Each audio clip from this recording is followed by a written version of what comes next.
this in News with Majoras. Today, we'll be talking about World War I.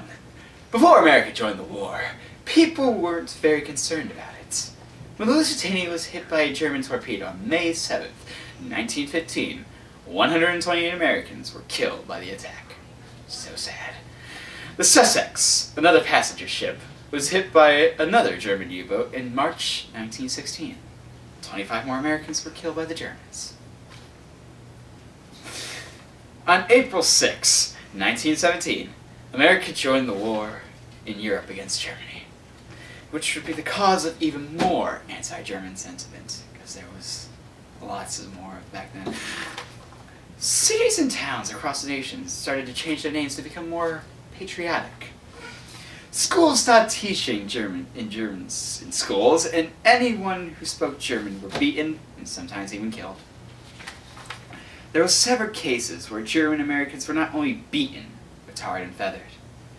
Robert Prager, who was a German coal miner in Collinsville, Illinois, was beaten and lynched just for being a German man in America.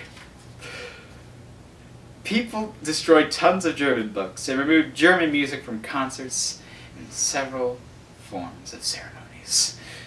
People also killed all sorts of German animals, especially dogs. German businesses all across the nation were vandalized, and several prominent German newspapers got shut down. American newspapers have started to portray German as the Huns of the first century. In 1917, the Espionage Act was passed. This law made it illegal to interfere with military operations to support America's enemies. Now it's time for a short commercial break. Have you ever been stuck in a trench too busy firing a machine gun to slice your bread? Well, sucks to be you, because sliced bread hasn't been invented yet. Sucks.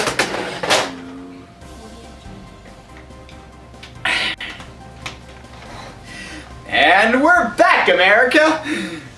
World War I, also known as the Great War, ended in November of 1918. There were over 37 million casualties in the war. This number caused the Americans to become even more furious with the Germans. After the war, however, German Americans still made up a large portion of America's population. German influences, such as music, were still not part of American culture. Well, that's all for today, folks. Tune in next time for more exciting news. Something I says about that thing.